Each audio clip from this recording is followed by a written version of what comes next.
understand you. What did you say? My career. Well, you have a tumor. And all of a sudden one day I just found a lump in my breast. MRI, and he goes, "You've got a brain tumor." I think when I was diagnosed. First one was a mixed germ cell. Complete shock. My hip, and then the bones in my how to leg. fight it. You know, you're fighting a battle that you can't see or predict. At the age of 21 with cervical cancer, you wonder, why me? I wasn't going to let it get me. It wasn't going to Yeah, be well, I my think you death. are a survivor from the moment you know, because that's what happened to me.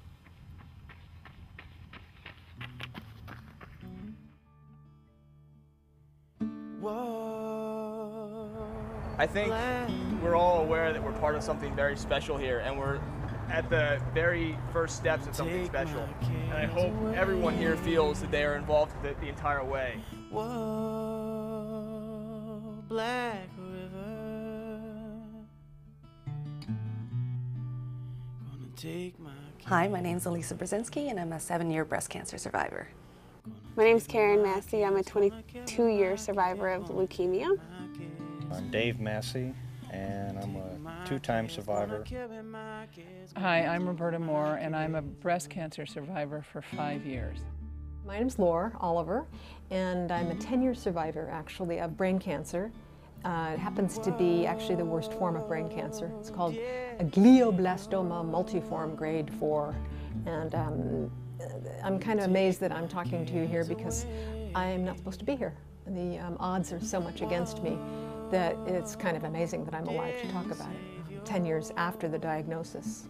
So that's what that's what I've survived so far. We were standing in our kitchen. I had the cell phone to my ear, and Steph was a couple steps away. And the doctor was talking to me and saying, "I got your news back," and I was 100% sure that, you know, it's nothing. I mean, I don't even mind waiting for the results because I'm sure that it's nothing. I mean, there's nothing. I'm 41 years old. I'm perfectly healthy. I don't have a family history. There's nothing wrong with me. And he said, "It's cancer, and it's bad." I was 34 years old. I had been living in San Francisco for almost 4 years, married for 5, and in the middle of my burgeoning career, and all of a sudden one day I just found a lump in my breast. So that led me down a path of seeing a variety of doctors who first told me, "You're much too young." So it's probably a cyst, is what the common thing that I heard. However, as we went further down the line to look into it, the diagnosis came down the line that I did have breast cancer.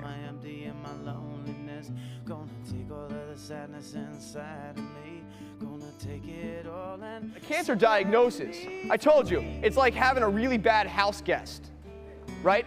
It's the kind of guest that comes into your house, you don't even invite them in, but they come in and they make a mess. They eat all your food. They don't take showers, so they smell the whole house up, right? And then they leave, and they leave the big mess there for you to clean up. And I have friends who are going through this disease, and I told them, you know what, I'm gonna run across the country, I'm gonna take every step for you. I had medulloblastoma, which was cancer of the head and the spine.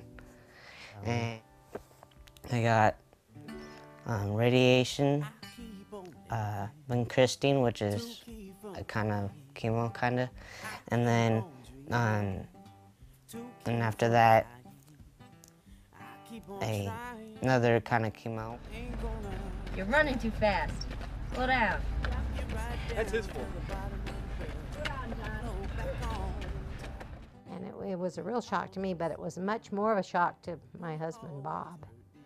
He was, I think the whole thing was harder on him than it was on me, because he wanted to do something, and there's not a lot you can do.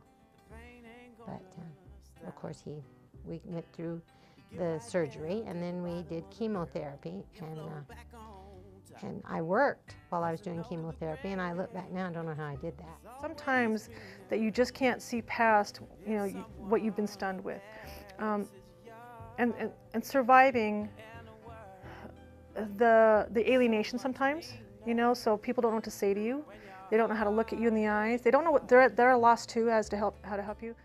I went into it absolutely positive that I was going to be a survivor. That even though, you know, only 1 in 7 people survive my particular type of cancer, I was going to be the one. I never doubted that.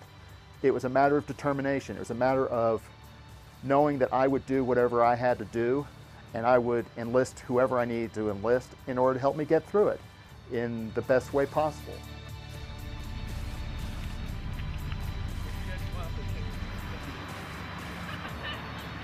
You know, I ran here from San Francisco, and I spent 3,200 miles on the road, and probably 3,000 or maybe 2,800 of them were either me by myself or me with one of my crew just running.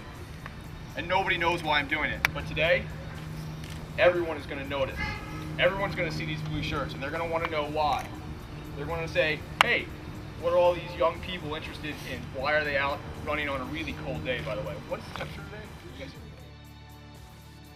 So little by little, I'm discovering that I want to do what I want to do, what people call that, like the gift of cancer, which is kind of an odd way to put it, but in a way, it is like that. Through our experiences, Dave and I have both learned to live our life with purpose. I definitely see life through a different set of eyes now. And being a survivor, I think, afforded me the gift to be able to do that. This is going to affect my life from now on. And you don't get to a point where you don't have cancer anymore. I take this job that Christian had for the last 5 months very seriously. I have been fighting cancer for 6 years, and I am a big runner who couldn't be more proud. I would have loved to do something. I would have loved to have joined him on his journey for many more miles than I actually traveled with him. But I'd like to take the time to introduce my hero, who just finished his run from San Francisco, Christian McEvoy.